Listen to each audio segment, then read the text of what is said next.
sa Healing Discipleship Day 71. Ito pong tuturo na 'to, ang background po nito, nung pagpunta ko dito sa South Korea, yung unang-unang pagpunta ko dito sa South Korea, nakasakay ako sa Jeju Air, 'di ba? Alam niyo sa balita yung Jeju Air na ano siya last year. Tapos during sa flight na yon, first time kong mag-eroplano, first time kong pumunta dito sa South Korea, siyempre nahihilo ako, ganyan-ganyan. So, marami akong nararamdaman sa katawan ko noon. Tapos nakikinig ako ng daily Bible study, which is sa isang Bible school na pina-follow ko ng sobrang tagal ng taon. Tapos yung minister na yon, nagte-testimony siya about sa nangyari sa kanya. Actually nagtuturo talaga siya tapos pinasok niya yung testimony niya. Kung saan, nagkaroon siya ng mga komplikasyon sa kanyang internal organs, nagkaroon siya ng problema sa kidney, sa liver, at saka sa part ng dugo niya. So, yung karamdaman niya na yon, tinetestify niya, ganito, ganyan. During pandemic yon. Tapos nawala siya sa ministry ng 2 years. Tapos, yung pinaka-last na stage na dinaanan niya yung naninilaw na siya at saka nung tinakbo siya sa ospital sinabi na ng doktor na ano ba tawag sa Tagalog, tinanginan, ano ba yun? Yung parang sinabihan na siya na hanggang dito na lang siya. Taning na. Tinaning, yun, tinaningan siya. Tinaningan na. Nahirapan ako bigkasin. So, tinaningan na siya na ganitong buwan na lang siya mabubuhay. So, yun ang sinabi sa kanya ng doktor. Talagang bad report. Tapos, ang last na naging estado niya, yung dugo niya, nilalason na siya. So, during pandemic pa naman yun. So, in-hospital siya, nag-undergo siya sa hospital. Tapos, yung dugo niya, tinanggal lahat sa kanya. Tapos, nilinis, tapos binalik ulit sa kanya. Pero during nung testimony niya yon, isa yung nagrema sa akin sa sinasabi niya. Sabi niya, um, yung mga sinasabi ng medical doctor, hindi, kasi pag nasa faith ka, hindi niya pinapasinungalingan yung nakikita ng mga doctors. Hindi niya pinapasinungalingan yung nakikita ng medical field. Pero isa ang pinapanghawakan niya, ang salita ng Panginoon, which is doon sa Psalm 118, sinasabi doon na, I shall not die, but live and declare the works of the Lord. So yun yung nagrema sa akin doon na idiniklara niya. At yung paulit-ulit niyang sinasabi, no, no, no, no. Big no. Sinasabi niya doon sa karamdaman na meron siya. So, fast forward, natapos yung proseso, natapos lahat ng mga ano niya, pero yung battlefield na dinaanan niya, talagang mabibigat. At the end, magaling na po siya. I mean, bumalik na siya sa Bible school, nagtuturo na siya ulit, pero yung testimony niya hanggang ngayon, palagi niyang sinasabi na no. No, no. So, yun yung pag-aaralan natin ngayong umagang ito, yung say no to sickness and disease. Say no. No. Actually po itong pagtuturo na to, itong teaching na to, ito ay bahagi na ng The Believer's Authority. Pero wala pa po ako doon. Pinapahapyawan lang natin yung The Believer's Authority kasi ang otoridad na binigay sa manampalataya ay yung pagsasabi, pag-i-speak. Kaya tayo bilang mga tao, sinabi nga dati ni Ate Arlene, na tayo ay tayo ay recipient. Tayo ay nagre-receive lang. So tayo ay recipient. Tayo ay recipient being. Pero, ikaw ang mamimili kung anong tatanggapin mo. At kung ano ang hindi mo tatanggapin. Amen? So kahit tayo ay nilikha na tagatanggap, hindi ibig sabihin nun na tatanggapin mo ang lahat. Tatanggapin mo ang sa Diyos at ang mabuti at lahat ng masasama at hindi kalooban ng Diyos. Say no. Nasabihin mo no. No, no, no. Hindi, hindi, hindi. Para kang yung judge doon sa mga patimpalak, di ba, katulad ng mga kung singing contest, sa mga dance contest, sa Pilipinas Got Talent, di ba? Para kang judge na nailagay na kapag ayaw mo yung performance, sasabihin mong no. Pero mag-yes ka kung nagustuhan mo yung performance. So, dito, ma-exercise yung ating otoridad bilang mga manampalataya na kapag ang sickness at disease o ang sakit at karamdaman ay ay kumatok sa pintuan ng buhay mo, meron kang kapahamalaan na sabihing no. Hindi kita pinapahintulutan, lumayas ka in Jesus name. So yun po yung pag-aaralan natin ngayong week na to. Say no to sickness and disease. Kinuha po natin ito sa Deuteronomy 30:19. Atila, pabasa nga po nung Deuteronomy 30:19 sa Tagalog. Nakikita niyo po yung screen ko? Opo. Okay. Sa araw na ito, tinatawag ko ang langit at lupa na maging saksi kung alin dito ang pipiliin ninyo, buhay o kamatayan, pagpapala o sumpa. Piliin sana ninyo ang buhay para mabuhay kayo ng matagal, pati na ang inyong mga anak. Salamat po. So, dito sinasabi, ito po kasing Deuteronomy, ito po ay, ang ibig sabihin ng Deuteronomy, second law. Yung pag-uulit ng, kasi po dito, nire-rehearse na lang ni Moses yung mga sinabi niya na sa nauna. Sa Exodus, Leviticus, Numbers, at dito sa Deuteronomy. Ang Deuteronomy, ito yung book ng last na isinulat ni Moises, at ito pong book na to, ito yung pagpapaalam niya na sa bayang Israel. Pinapaalalahanan niya sila na i-conquer nila yung promised land, which is hindi na makakapasok si Moises kasi nga one time sa kanyang buhay siya ay sumuway. Kaya dahil doon hindi siya makakapasok sa lupang pangako. Pero nakita niya spiritually yung bayang inilaan sa kanya, inilaan ng Diyos para sa Israel. Which is sabi doon, nagpo-flow yung milk and honey. Ngayon, sa pagtatapos ng chapter 30, sinabi ng Diyos pamagitan ng buhay niya na tinatawag niya yung langit at lupa bilang maging saksi kung alin dito ang pipiliin nyo. Ikaw ang mayroong kapamalaan na piliin yung buhay o kamatayan, pagpapala at sumpa. Kaya sinasabi diyan, piliin sana ninyo. Ibig sabihin, ikaw ang mayroong kapamalaan. Ikaw ang mayroong biyaya na, ikaw yung binigay ng kapamalaan para pumili.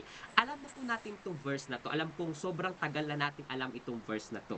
Pero hayaan natin sa week na to na ito ay maitanim sa ating mga puso. So, sa English translation po, sinasabi diyan, I call heaven and earth as a witness against you today. I have set before you life and death, blessing and cursing, therefore choose life. Dito po makita natin na inilahad na yung buhay at kamatayan, 'di ba? Parang nung sinasabi kanina na Ate Gina, sa kalagayan ni Kuya Wency, para na siyang life and death situation nung tinakbo siya sa ospital. Talagang life and death situation. Pero ikaw bilang manampalataya, meron kang kapamalaan na mag-say no sa sickness at disease at mag-yes ka sa life. 'Di ba? Yung life po, yung healing, ito po ay form ng life. Yung healing, ito ay form ng blessing. At yung death, yung karamdaman, sakit, ito po ay form ng death and cursing. Wala po akong time para basahin lahat ito sa inyo. Bibigay ko po ito sa inyo bilang assignment kung saan sa Deuteronomy mag-backward lang tayo ng dalawang chapter. Makikita natin ang chapter 28 sa verse 1 to 14. Ito po ay may blessing sa pag-obey. At yung mga curses kapag ikaw ay nagdi-disobey sa verses 15 to 68. Basahin na lang po natin to ngayong week na to kung saan makikita natin dito na ang sickness at ang sakit at karamdaman, hindi to blessing in disguise mula sa Panginoon. It is never been a blessing in disguise. Ito po ay curse, ito po ay form ng death. Ganun pa man, sinasabi diyan, therefore, choose life. Choose life. Choose life. Yes to health, yes to healing, and no sa sickness at disease. Ikaw ang mayroong kapamalaan. Ibinigay sa iyo ang kapamalaang mamili, mamahala at mamili kung ano ang maipapamuhay mo. Hindi lahat ng mga ibinibigay sa iyo ay kailangan mong tanggapin. Hindi lahat ng ibinibigay sa iyo ng mundo ay kailangan mong tanggapin.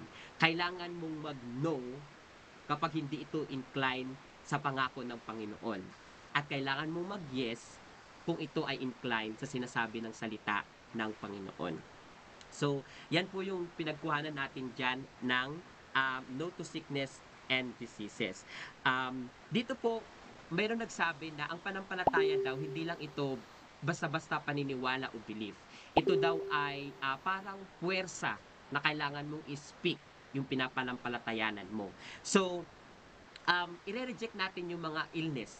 Yung illness, sickness, and disease, magkakaiba po yan, pero halos magkakatulad lang sila. Pero magkaiba sila ng definition. Iba ay pag sinabing illness, iba pag sinabing sickness, iba pag sinabing diseases. Ganun pa man, yan pa rin ay form ng death. Kaya dito, i-reject natin ang illness at embrace lang natin ang health. Health. Health. Magkaroon tayo ng malakas na pangangatawan, magkaroon tayo ng malakas na pag-iisip, at walang lugar sa buhay natin, sa katawan natin, ang mga karamdaman, ang mga sakit at karamdaman. Katulad ng binabagi sa atin dati ni At Arlene, i-kick out natin, sipain natin, durug-durugin natin, at palabasin natin, garbage out, talagang i-speak mo, na i-kick out mo ang mga sakit sa iyong katawan. At embrace mo lang, i-welcome mo lang ang kagalingan. Alam ko na medyo mahirap to. Kasi minsan para tayong, halimbawa, kapag, kasi panahon ngayon ng ganitong sitwasyon, minsan kasi yung, diba, sinasabi natin, minsan sinasabi pa ng ating labi na, kasi panahon ngayon ng ubot sipon, panahon ngayon ng mga ganito, ganyan. No! The moment na marinig mo yun, no! Hindi ka nakailalim doon sa mga nangyayari sa paligid mo. Hindi ka, basta tanggap lang ng tanggap. 'Di ba? Katulad ng testimony ni Ate Agnes, hindi porket ikaw ay matanda na, itatanggapin mo na lang na, kasi siguro dahil sa matanda na ako, ganito ganyan, ganito ganyan. No. Once na ikaw ay nasa faith, merong big no na nag-aaray sa puso mo na sabihin mong hindi. Hindi, hindi, hindi. Yun. So, diyan po natin makikita na i-kick out talaga natin lahat ng mga sakit at karamdaman. Pumunta tayo sa pangalawang verse natin. Sa Jeremiah 33:6, ito po ay pangako ng Panginoon. Binabasa namin ngayon yung Jeremiah 30 to 30, chapter 30 to 33. Tapos nakita ko to, which is alam ko naman na to dating verse na to, pero napakaganda yung sinasabi dito. Ang sabi dito, behold, I will bring it health and healing. Sa ibang translation po yung health and cure, yung sinasabi niya dyan. I will heal them and reveal to them the abundance of peace and truth. So, makita po natin dito na yung pangako ng Panginoon talagang ibigay sa atin yung kalakasan. 'Di ba last time ginamit natin yung chapter 30, kung di ako nagkakamali, or 17, sa Jeremiah 17, kung saan sinasabi doon na I will restore your health. Dito, pinapakilala naman ng Panginoon na He will bring health and healing. Tapos, di ba dati pinag-aralan natin yung God's will for you to be well. Ito, makikita natin dito, I will heal them. Isa sa will ng Panginoon na tayo ay kanyang pagalingin. Yun ay kanyang nature. Nature niya yun. Kaya siya nagpapagaling. I will heal them and reveal to them the abundance of peace and truth. Kasi dito po sa peace and truth, naka-incline ka sa katotohanan ng sinasabi ng salita ng Panginoon at mararanasan mo yung peace. Kadalasan kapag ikaw ay nasa sakit at karamdaman, lalo kung hindi ka na manampalataya, o kahit sabihin natin ikaw ay manampalataya, minsan kapag ikaw ay nasa sickness, na ikaw ay nasa sakit at karamdaman, parang walang peace, parang walang kapayapaan. Yun yung una mong ma-experience. Pero, pwede mong piliin, katulad ng mga experience ng mga kapatid natin, na kahit ikaw ay nasa sakit at karamdaman, pwede mong piliin na magkaroon ka ng peace. Sa Isaiah po, 26 verse 3, sinasabi doon na, I will keep him in perfect peace, whose mind is stayed on him. Kung ang kaisipan mo ay nag-i-stay sa truth na sinasabi ng salita ng Panginoon, pwede mong maranasan yung peace na nagmumula sa Panginoon. Kahit pa ikaw ay nasa kabila ang mga sakit at karamdaman o mga bibigat na pagsubok na tuloy-tuloy na dumarating sa buhay mo. Yes, sa health and healing na binibigay ng Panginoon. Yes, sa cure na mula sa Panginoon. Yes, sa peace na mula sa Panginoon at sa truth niya. pero ikaw din ang mayroong kakayanan na magsabing, no, big no. Hindi, hindi, hindi sa mga sakit at karamdaman. Kailangan mong praktisin yung otoridad na binigay sa iyo ng Panginoon. Pangatlong verse natin sa Isaiah 54:7. Ate Ags, pa-unmute po, pabasa nga po nung, nakikita mo ba sa screen ko? Isaiah 54:17. Suot ko lang sa salamin ko. Wait. Teka lang.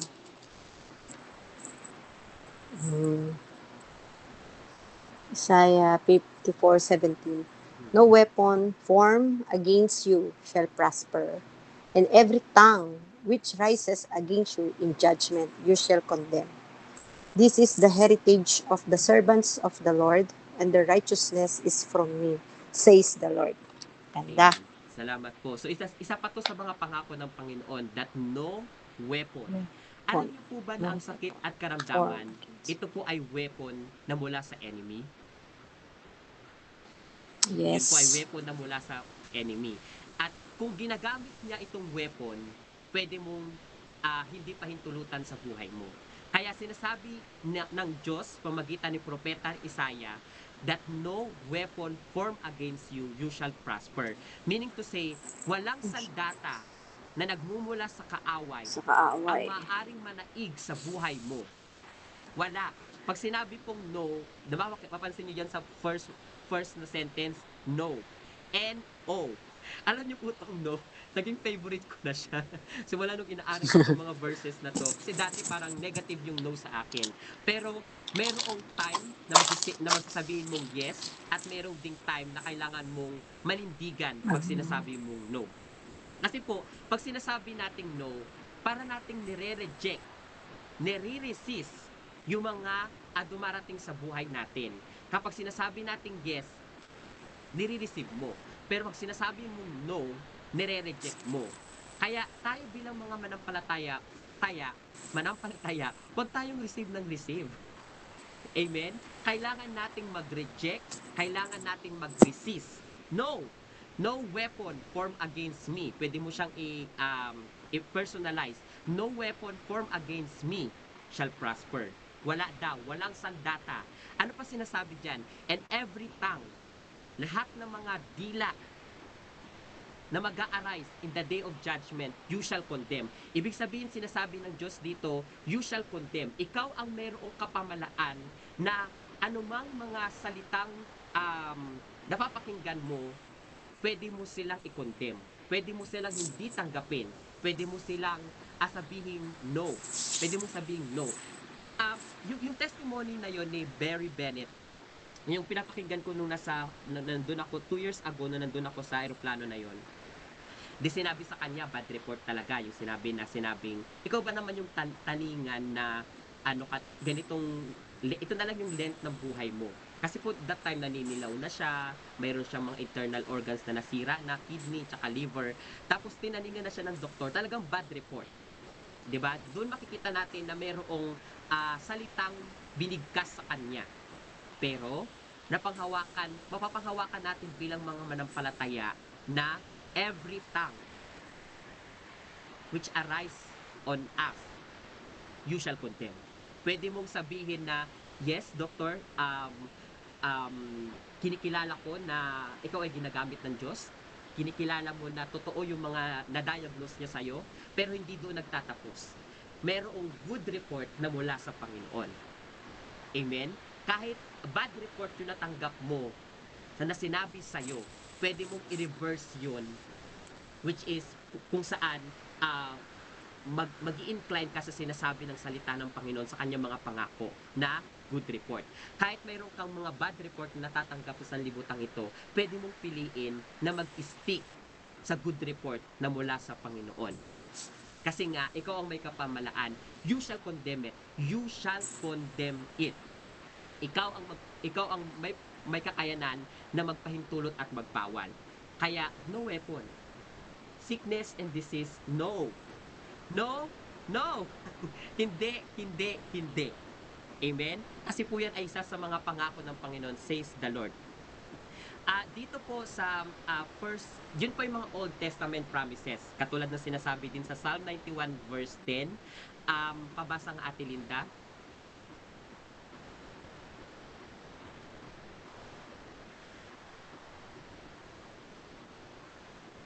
Okay. Ayan. 91:10. Yung or do you not know that our body is the temple of the Holy Spirit who is in you, whom you have from God, and you are not your own? Yan. Sa 1 Corinthians 6:19. Thank you, Ate Linda. Um, Ate Selly, pabasa nga po nung Psalm 91:10. No evil. No evil will conquer you. No plague will come near you home. Yan, salamat po. So, dito po itong mga Old Testament po na mga pangako ng Panginoon, yung sinasabi niyang no.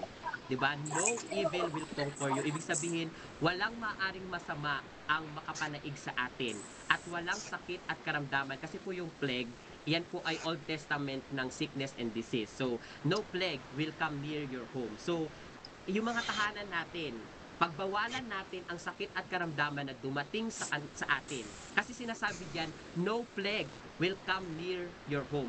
Alam mo po yung Psalm 90:91, yan po ay pangako ng Diyos sa taong nananahan sa kanyang presensya. 'Di ba sinasabi doon na you shall dwell in His presence. So, kung ikaw ay nagdi-dwell sa presence ng Panginoon, maaari mong sabihin na no evil will conquer me. No plague or no sickness and disease will come near on my home. Wala, wala, wala, hindi, hindi, at no, no. Big no. Big no. Kaya dito po pinakita sa atin ng Panginoon sa Psalm 91:10 na no. Hindi mo pwedeng tanggapin lahat. Kailangan mong mag-no kapag ka no, no. Hindi ko alam yung mga sinasabi. Kailangan mong mag-no kung hindi mo dapat tinatanggap, kailan mo sabihin no. Pero dito po sa Corinthians 6:19, malaking pagtuturo ng Diyos sa akin dito through the years. Kasi palagi na natin, alam na natin to na ang katawan natin ay templo ng Panginoon. Pero alam niyo po ba na part ng pagsasabi ng no ay yung ipinapamuhay mo yung pagno-no mo. Ibig sabihin, kapag hindi nakakabuti sa katawan mo, kailangan mong hindian. Halimbawa, yung mga pagkaing masisebo, mga pagkaing maalat, mga pagkaing matatamis at sobra-sobra. Ito po ay nagiging testimony ko kasi nung nasa call center ako 3 years ago, kapag ako ay emotionally and mentally drained, nagiging comfort ko ang pagkain. To the point na parang siya na yung hinahanap-hanap ko na kakapag-ease ng nararamdaman ko emotionally at mentally. Ang problema, nadala ko siya hanggang papunta ko dito sa Korea. Kapag ako ay pagod na pagod, stress na stress. So, ang naging bunga po nun, ang nangyari, nagkaroon ako ng fatty liver. I was diagnosed na may fatty liver ako last year. Kasi po dito, every year, kailangan kaming minemedical. Required po dito na i-medical kami every year. Kasi yun po ay yung parang unfit to work na tinatawag. Every year kasi dito siya. So, hindi ko, kasi nung kinausap ako ng doktor doon sa company namin, sinabi niya nga na itong nangyayari sa liver mo, may fatty liver ka, ganyan-ganyan, iwasan mo yung mga pagkain ganito, ganyan-ganyan. So, sa faith ko, hindi ko dinideny yung nakita ng doktor. Kasi medical science, nakita talaga nila yun. Pero ako, ang mayroong kapamalaan na hindi ako magtatapos doon. 'Di ba? Kasi yung katawan ko ay templo ng Panginoon. Pero tinuro sa akin ng Panginoon na part ng pagsasabi ko ng no. Kasi po yung no, ito po ay ito ay unang stage na i-reject mo at i-resist mo yung mga sakit at karamdaman dumarating sa iyo. Pero part ng pagsasabi mo ng no ay yung hindi mo kakainin yung mga hindi nakakabuti sa iyo. Kasi diniagnose sa akin yon na nakuha ko daw yon sa mga overeating ko, mga mamantikang pagkain, mga maalat na pagkain at matatamis na pagkain. So, nung sinabi yun sa akin, sumunod ako na ang katawan ko ay templo ng Diyos. Kaya hindi ibig sabihin, kapag templo ng Diyos, katulad doon sa John 2, na talagang tinanggal niya, niremove niya, pinalayas niya lahat ng mga hindi naaayon doon sa templo ng Diyos, ganun din sa ating katawan. Ito po ay templo ng banal na espiritu, kaya kailangan nating sabihin no sa mga pagkaing mga maalat, mga pagkaing matamis at mga pagkaing mga oily. Kasi po madadamage yung katawan natin kapag tayo ay kapag hindi tayo namamahala. Every time na hindi mo pinapamalaan ang katawan mo, nagsasabi kang yes sa mga sakit at karamdaman. Pero every time na ikaw ay pumuposisyon doon sa ibinigay sa iyong pamamahala na mula sa Panginoon, sinasabi mo no. At hindi mo lang sinasabing no, kundi naninindigan ka doon sa sinasabi sa iyo ng Diyos na no. Kasi pinapabuhay mo, lumalakad ka doon sa sinasabi sa iyo ng Panginoon at ikaw din na mahala ka. So, pasensya na po, nag-extend ako ng 5 minutes dito. So, dito tayo nagtatapos, no? Ang nangyari, dahil sa mga verses na yun, ginawan ko siya ng personal na declaration, faith declaration o healing declaration. Meron po tayong ganito sa church, ginawa before ni Ate Arlene. Meron po siyang declaration doon. Kaso nga lang hindi ko na mahanap. Nasa Bible ko 'yun na naiwan ko sa Pilipinas, nandiyan sa church. Dito po ginawan ko siya ng English. Yung mga verses natin dito makikita natin na healing declaration, no sickness and disease, palagi lang natin itong i-speak sa ating mga labi. Pero katulad ng sinasabi ni Ate Agnes, hindi ito yung parang batas na kailangan mong basta sabihin lang, kundi ito ay bunga ng training natin kung saan nakikiisa ka sa Panginoon na hindi tanggapin yung mga sakit at karamdaman. Sinend ko na po to sa inyo kagabi at maaari natin itong gamitin araw-araw. Kaya, in the name of Jesus, I reject every sickness and disease. By His wounds, I am healed. Isaiah 53:5. The Lord is my healer. Pinakilala sa atin yan sa Exodus 15:26. He restores my health. Sa Jeremiah 30:17, ito yung kinuquote ko po kanina. He brings health and cure to me sa Jeremiah 33:6. No weapon formed against me shall prosper sa Isaiah 54:17. And no plague will come near me. Yun yung ginamit natin kanina sa Psalm 91:10. I walk in divine healing, peace, strength in Jesus' name. Amen? Amen. Amen. So, Amen.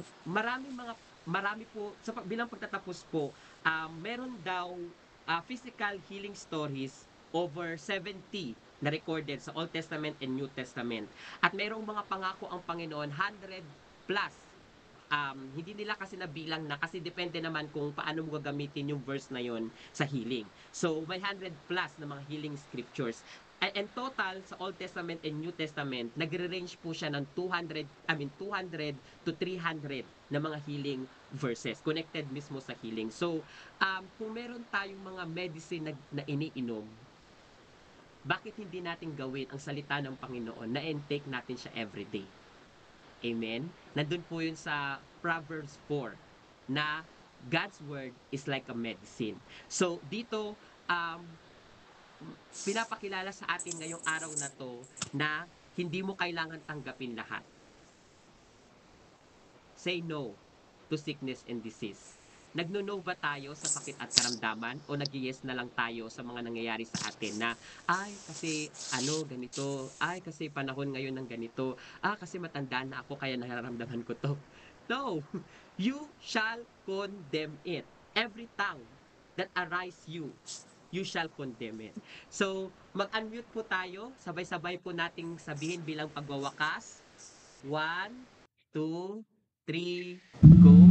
Say no Say to no to sickness and sickness and disease. disease. Ayun. Say no to sickness and disease. Say no to sickness and disease. Say no to sickness and illness. No, Say no. no to sickness and illness. Our Ayun. declaration, Lord. Yun. So, salamat We po say no to na tayo ay natuto ngayong araw na to at dalangin natin na ito po ay magagamit natin sa buong linggo. Tayo ay nasa pang 71 day na ngayong araw na to at hindi pa tayo tapos dito. pwede nyo nang i-request kung gusto nyo nang tapusin to. Pwede nyo nang i-request sa akin. Pero, as God's leading, maraming mga sakit at karamdaman sa katawan, sa body of Christ. At kailangan natin tong tuloy-tuloy na aralin kasi maraming ini-establish at gustong i-establish sa atin ang Panginoon dito. So, amen po ba? Amen. Pagpalain po tayo ng Panginoon at patuloy po tayo sa presensya ng Panginoon sa ating pag-pray sa mga may sakit. Ate Dolly, ikaw na po. Thank you.